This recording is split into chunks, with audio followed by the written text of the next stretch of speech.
ನಮಸ್ಕಾರ ಎಲ್ಲರಿಗೂ. ನಾವು ಇವತ್ತು ತಾಯಿ ಚೆನ್ನಮ್ಮನವರ ಊರು ಕಿತ್ತೂರಿಗೆ ಬಂದಿದ್ದೇವೆ.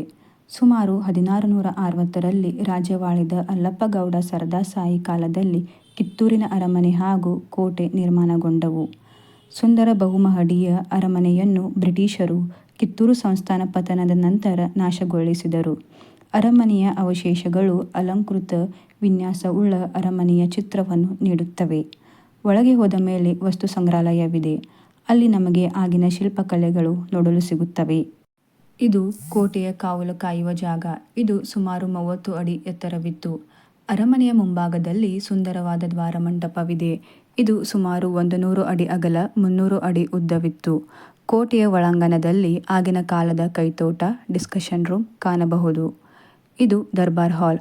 ಆಗಿನ ಕಾಲದಲ್ಲಿ ಚೆನ್ನಮ್ಮನವರು ಇಲ್ಲಿ ಸಭೆಯನ್ನು ನಡೆಸುತ್ತಿದ್ದರು. ಇದು ಅಡುಗೆ ಮನೆ. ನಾವು ಇಲ್ಲಿ ಆಗಿನ ಕಾಲದ ಸೌದೆ ಒಲೆಗಳನ್ನು ನೋಡಬಹುದು.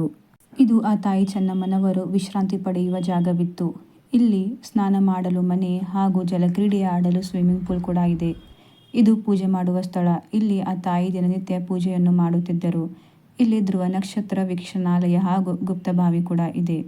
ಇದೆಲ್ಲ ನೋಡಿದರೆ ನಮಗೆ ಹೇಗೆ ಎನ್ನಿಸುತ್ತದೆ ಅಂದರೆ ಈ ಕೋಟೆಯ ಪ್ರತಿ ಕಲ್ಲು ಕನ್ನಡಿಗರ ಬಹು ಇತಿಹಾಸವನ್ನು ಎತ್ತಿ ಸಾರುತ್ತದೆ. ಈ ವಿಡಿಯೋವನ್ನು ಎಲ್ಲರಿಗೂ ಶೇರ್ ಮಾಡಿ, ಏಕೆಂದರೆ ನಮ್ಮ ಇತಿಹಾಸವೇ ನಮ್ಮ ಹೆಮ್ಮೆ. ಧನ್ಯವಾದಗಳು.